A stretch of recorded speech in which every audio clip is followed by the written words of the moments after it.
சமூக மீடியா சொந்தங்களுக்கு வணக்கம். இன்றைய நாளிலும் மற்றொரு உலக செய்திகளின் ஒரே பார்வையோடு இணைந்திருக்கின்றோம். அந்த வகையிலே மத்திய கிழக்கு, கிழக்கு ஐரோப்பா மற்றும் இந்தோ பசிபிக் பிராந்தியங்களில் வேகமாக மாறிவரும் பாதுகாப்பு மற்றும் ராஜதந்திர சூழ்நிலைகள் உலக அரசியலில் புதிய திருப்பங்களை ஏற்படுத்தி வருகின்றன. காசாவில் நடைபெற்று வரும் அரசியல் மாற்றங்கள், ஈரானை சுற்றியுள்ள பதற்றமான நிலை, உக்ரைன் போர் முனையின் சமீபத்திய முன்னேற்றங்கள் மற்றும் இந்தோ பசிபிக்கில் அதிகரித்து வரும் ராணுவ நடவடிக்கைகள் ஆகியவை உலக வல்லரசுகளின் கவனத்தை ஒரே நேரத்தில் ஈர்த்துள்ளன. காசாவின் நிர்வாக அமைப்பில் இடம்பெற்று வரும் மாற்றங்கள் மற்றும் போர் நிறுத்த முயற்சிகளின் தற்போதைய நிலை, இந்தோ பசிபிக் பிராந்தியத்தில் சீனாவின் சமீபத்திய ராணுவ நடவடிக்கைகள் மற்றும் அதற்கான சர்வதேச எதிர்வினைகள், ஈரானில் உருவாகியுள்ள அரசியல் மற்றும் பாதுகாப்பு முன்னேற்றங்கள், ஹோர்முஸ் ஜலசந்தி மற்றும் ஓமான் கடலை சுற்றியுள்ள கடல்சார் பாதுகாப்பு நிலவரம், மேலும் உக்ரைன் மீது தொடரும் ரஷ்ய தாக்குதல்கள் மற்றும் உலக தலைவர்களுக்கிடையே நடைபெற்று வரும் உயர்மட்ட ராஜதந்திர தொடர்புகள் என உலக அரசியல், பாதுகாப்பு மற்றும் புவிசார் சமநிலையை பாதித்து வரும் இன்றைய முக்கிய சர்வதேச செய்திகளின் முழுமையான விவரங்களை இப்போது விரிவாக பார்க்கலாம். பாலஸ்தீனத்தின் காசா முனையில் கடந்த 2 தசாப்தங்களாக நீடித்து வந்து தனது ஆளும் சிவில் நிர்வாக அமைப்பை முற்றிலுமாக கலைக்கப் போவதாக ஹமாஸ் இயக்கம் அதிகாரப்பூர்வமாக பிரகடனம் செய்துள்ளது. காசாவின் அன்றாட குடிமை, உள்கட்டமைப்பு மற்றும் நிர்வாக பணிகளை கையாள்வதற்காக அரசியல் சார்பற்ற ஒரு தொழில்நுட்ப வல்லுநர் குழுவை அமைக்க வழிவகுக்கும் நோக்கில் இந்த அதிரடி முடிவு எடுக்கப்பட்டுள்ளதாக ஹமாஸ் தெரிவித்துள்ளது. கடந்த அக்டோபர் மாதம் எட்டப்பட்ட தற்காலிக போர் நிறுத்தத்திற்கு பிந்தைய சில மாதங்களில் வந்துள்ள இந்த அறிவிப்பு மத்திய கிழக்கின் புவிசார் அரசியலில் ஒரு பெரும் திருப்பு முனையாக பார்க்கப்படுகின்றது. காசாவின் மறுசீரமைப்பு, சர்வதேச உதவிகளை விநியோகித்தல் மற்றும் உள்ளூர் தேவைகளை நிர்வகிப்பது போன்ற சிவில் பொறுப்புகள் அனைத்தும் இனி புதிய தொழில்நுட்ப வல்லுநர் குழுவிடம் ஒப்படைக்கப்படும். எனினும் ஹமாஸின் இந்த நிர்வாக விலகல் அதன் ராணுவ பிரிவான அல் கஸ்ஸாம் பிரிகேட்ஸ் அமைப்பை பாதிக்காது.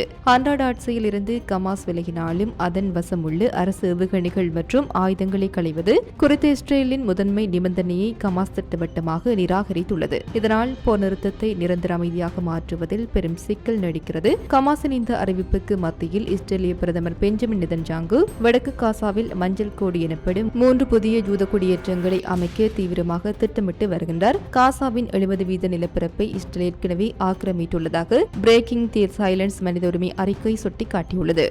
இந்தோ பசிபிக் பிராந்தியத்தில் கடுமையான போர் பதற்றத்தை ஏற்படுத்தும் வகையில் பசிபிக் பெருங்கடலில் அணு ஆயுத திறன் கொண்ட அரசு கண்டம் விட்டு கண்டம் பாயும் ஏவுகணையை சீனா வெற்றிகரமாக சோதனை செய்துள்ளது. போலி போர்க்குண்டை தாங்கிய இந்த ஏவுகணை தென் பசிபிக் கடலில் உள்ள சாலமன் தீவுகளுக்கு அருகே தரையிறங்குவதற்கு முன்பு சீனாவின் அணுசக்தியால் இயங்கும் நீர்மூழ்கி கப்பல் ஒன்றிலிருந்து திங்கட்கிழமை ஏவப்பட்டதாக ராணுவ கண்காணிப்பாளர்கள் நம்புகின்றனர். சீனாவின் இந்த வெளிப்படையற்ற அணு ஆயுத குவிப்பு பெரும் கவலைக்குரியது என்று அமெரிக்கா, ஜப்பான், ஆஸ்திரேலியா மற்றும் நியூசிலாந்து ஆகிய நாடுகள் கடுமையான எச்சரிக்கையை விடுத்துள்ளன. கடந்த 2 ஆண்டுகளில் சர்வதேச கடல் பரப்பில் சீனா நடத்திய 2வது கண்டம் விட்டு கண்டம் பாயும் ஏவுகணை சோதனை இதுவாகும். 2024ஆம் ஆண்டு ஏவுதலுக்கு முன்பு 40 ஆண்டுகளுக்கு மேலாக சீனா பசிபிக் பெருங்கடலில் எந்தவொரு ஏவுகணையையும் பகிரங்கமாக ஏவியதில்லை.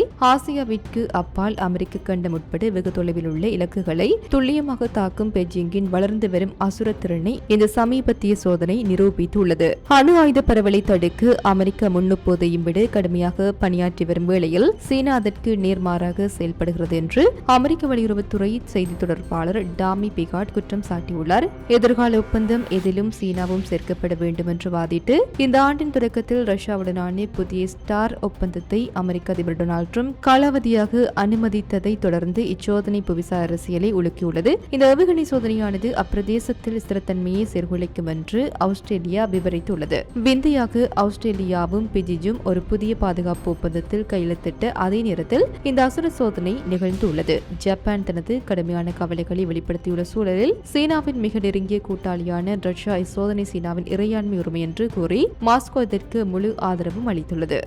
இஸ்லாமிய புரட்சியின் உச்ச தலைவர் அயதுல்லா அலி கமேனியின் இறுதி ஊர்வலத்தில் பங்கேற்ற ஈரான் அதிபர் மசூத் பெசக்கினை நோக்கி அந்த நாட்டின் தீவிர கடும்போக்கு ஆதரவாளர்கள் சமரசம் செய்பவனுக்கு மரணம் என்று கொடூரமாக முழக்கமிட்டுள்ள அதிர்ச்சி தகவல்கள் வெளியாகியுள்ளன. அமெரிக்க மற்றும் மேற்கத்திய நாடுகளுடன் ராஜதந்திர ரீதியாக பேச்சுவார்த்தை நடத்தி வரும் அதிபர் பெஷஸ்கியனுக்கு எதிராக எழுந்துள்ள இந்த அசுர முழக்கம் கமேனியின் படுகொலைக்கு பின் ஈரானில் உள்ள அதிகார மையத்தில் ஏற்பட்டுள்ள மிக ஆழமான பிளவை அம்பலப்படுத்தியுள்ளது.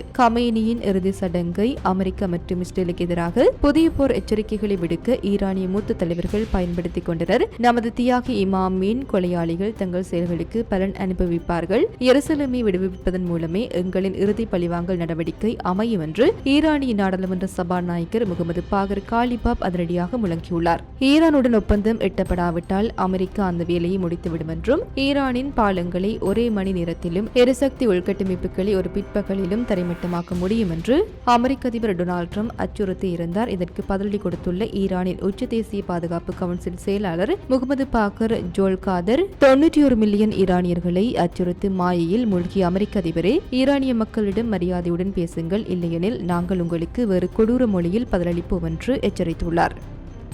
வளைகுடா பகுதியில் பெரும் பதற்றத்தை ஏற்படுத்தும் வகையில் ஓமான் கடற்பரப்பில் அசுர எண்ணெய் கப்பல் ஒன்று கொடூரமான தாக்குதலுக்கு உள்ளாகியுள்ளது. இந்த தாக்குதல் கோர்முஸ் ஜலசந்தியின் தெற்கு பாதையில் ஈரான் ராணுவம் மேற்கொண்டு வரும் ரகசிய கண்ணிவெடி அகற்றும் நடவடிக்கைகளுடன் தொடர்புடையதாக இருக்கலாம் என்று தெஹ்ரானை தளமாக கொண்டு மூலோபாய ஆய்வாளர் கொசைன் டிரைவரன் அதிர்ச்சி தகவலை வெளியிட்டுள்ளார். சர்வதேச கப்பல் போக்குவரத்து பாதையில் நடந்துள்ள இந்த சம்பவம் மத்திய கிழக்கில் மீண்டும் ஒரு கடல்சார் போர் பதற்றத்தை உருவாக்கியுள்ளது. ஓமானுக்கு அருகில் உள்ள கடல் பகுதி முழுவதும் கண்ணிவெடிகள் நிறைந்ததாக இருக்க வாய்ப்புள்ளது. ஈரானிய குழுக்கள் கண்ணிவெடிகளை அகற்றும் பணிகளில் ஈடுபட்டிருந்த தடை செய்யப்பட்ட பகுதிக்குள் அந்த கப்பல் வழி தவறி சென்றிருக்கலாம். கப்பலின் இந்த அசுர நடமாட்டம் அங்குள்ள ஈரானிய பாதுகாப்பு படைகளுக்கு அச்சுறுத்தலாக இருந்ததால் இந்த தாக்குதல் நடத்தப்பட்டிருக்கலாம் என்று டிரைவரன் குறிப்பிட்டுள்ளார். ஓமான் கடற்கரைக்கு அப்பால் கப்பல் இருந்த நிலை ஈரான் அங்கீகரிக்காத ஹார்மோஸ் ஜலசந்தி வழியாக தெற்கு பாதையில் அது செல்ல முயன்றதை காட்டுகிறது. தெஹ்ரான் தனது சொந்த கடற்கரைக்கு அருகிலுள்ள கப்பல் போக்குவரத்து பாதைகளை தெளிவாக வைத்திருந்த அதே வேளையில்